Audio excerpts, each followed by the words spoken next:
Hi, Kansas family. It's John giving you an update on the barn project, our little Morton building. So we ended up getting insulation that fit between the poles from Morton, people that made our barn originally, and they shared instructions on how to do it. So the first thing, we strung a wire on each side and then stapled up these baffles, so when we blow in the attic insulation it doesn't block the vents. Just use Tyvek there. And Teresa's been amazing. So this is kind of it's showing kind of how things start. So that those 2x4s at the top get a piece of metal nailed to the back side when it's all on the ground. So first you have to unroll it, measure it, and for the height, and then you get it 1 foot longer. Then you hammer on this kind of strip of metal with pre-punched holes, and it kind of crushes the fiberglass so it can hang.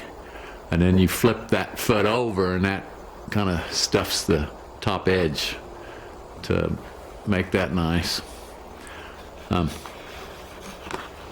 Richard, the guy that sold us this stuff, was pretty funny. He said a couple of things like, you know, this is just a guideline. So we were supposed to put treated 2x6s down on the concrete floor, and treated's hard to get and it's expensive now. So the main purpose was to stop the condensation getting up into the fiberglass. So we decided to buy an 1.5 thick polystyrene foam insulation. So we ripped or sliced that with a knife to the width of the 2x6s or the columns, and then stuck that down with construction adhesive, foam adhesive. So that was kind of one deviation. The other thing that Richard said that was pretty funny was, you know, when I was asking these detailed questions and, you know, how accurate everything had to be, and he said, it's only a barn, or it's just a barn, you know, it's not like it's a finished house or something, in our case at least. So then he admitted that he had told another customer this, and it really ticked off the customer. But he figured he'd get away with it with me. Okay, now here's about the end of where we've gotten with the plastic that goes up. So, like I said, you first 2x4s laying flat, and then you have to put the top nailer. You can see we've got one nailer on this wall and just a clamp holding the plastic, so we could do the corner. Then we've got the rest of the nailers, and this is the end wall. And so all that's left, and the reason we've brought that plastic up is because we have to put the treated 2x4 down on the floor up on edge. So it's just the nailer at the bottom, and again that's treated so the condensation from the cold floor won't rot that. But just 2x4s. Then started to frame in the doorway. Still haven't trimmed the plastic, but anyway, luckily I could check neighbor David's barn and see how he did it. So we added those 2x4s on edge because the original door frame's not as deep as what this door is going to be. And then we'll just have to put little 2x2 nailers between that, bring everything out to the surface of the horizontal nailers. And we spent a whole morning undoing the electrical, and now it's just kind of temporarily stuck. And the neutral wire and the ground wire I actually had to splice back in the conduit elbow back here, but I was able to flip the breaker mounting inside and get the two hot wires, the 220 from the conduit to reach without any splices. So that was kind of a close one. And it's all spaced out now for when it's finished, but I just haven't glued the conduit back there. So now we've just got two kind of temporary outlets, one here, and then that wire goes over, and we've still got lights and 220 power going to the other end of the barn for the saw and that. So this side now, we've got all the nailers up, we've got the treated down at the bottom, we just haven't stapled and sealed that up yet. They also said when you have a seam in the plastic, two sheets come together like we'll have on the ceiling, just to put a little bead of RTV on it and then roll it up and then staple it. And they seem really concerned about any vapor or any air infiltration, because the sheet metal on the outside, the tops and the bottoms of those ribs aren't sealed at all. So long as the inside has this really good plastic vapor barrier, then you don't get any air infiltration. Of course, now Ryan's with spray foam, that takes care of all of that, but I'm calling the guy Richard. His name's Jerry. Richard is the guy that's selling us the sheet metal from a different company.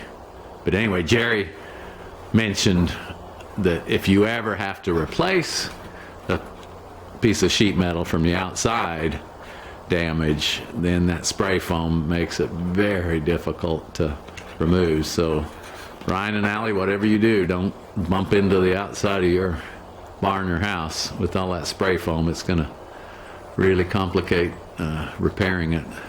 You might even have to take the stuff off from the inside to scrape it off. I don't know, but anyway, we're kind of going with the Morton way. Another thing we did is had a insulation contractor come out and talk to us, and decided we really needed to do the catwalk.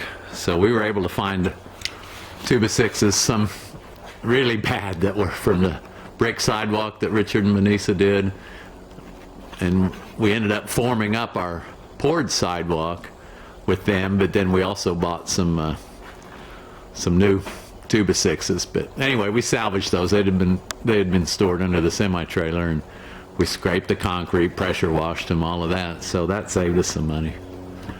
Jerry also said that construction lumber has doubled in price from a year ago. So we kind of picked a bad time to do this project. Anyways, so there's still stuff. We had to move everything from one side. We started this side, so it was pretty clear. And this is where the lathe and the milling machine and the workbench and all of that stuff is. And so some of the tools are in the middle. There's the lathe and my saws and milling machine there. But toolboxes and parts drawers and generator and all of that, we just shoved to the other side. Oxyacetylene torch set, that kind of stuff. So just we can move it around. So how did we get everything out of the barn? Well, 2 cars we got out. Teresa's is in my garage spot. I'm just leaving my Intrepid out. And then my Saab is just in the driveway up by the house. Then we had this wood rack with all the wood from the old house. So we restacked it all outside, and we're keeping it covered with tarps. You can see that's the majority of it. We had rafters from the old house up on the rafters of the barn. And so now they're in this stack, which is, I think, pretty well secured for the next few weeks or months or whatever it takes us to get it done. Then this stack's not quite as good, but we've got more stuff, a lot of sheet goods in that. And right now the tarp's off because we've been borrowing pieces for yet another set of shelves. So we had some metal shelving that wasn't up anymore, and we covered it. We had leftover house wrap from those baffles. But anyway, now we're starting to fill this with stuff from the shelves. And I'm not so sure that this is going to be all that waterproof, but Again, what you gonna do? Move some of the junk metal and that just under the semi here. So it looks pretty bad around here. And Teresa's given me the weekend off. She's kind of the taskmaster of the whole thing.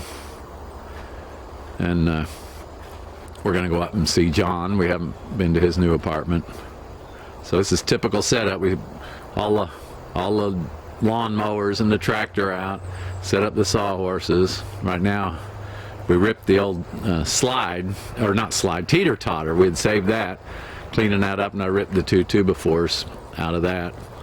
And those are going to go on that end wall, glued down to the concrete floor, nailed to the posts. So I just thought I'd sand them up a little bit, take the age off them so the construction adhesive liquid nails adheres a little better. I bet you're really missing this project. We're working hard, but it kind of reminds us of the old days of, building the house and helping you guys. So hopefully it's going to be really nice. Talk to you later. Bye-bye.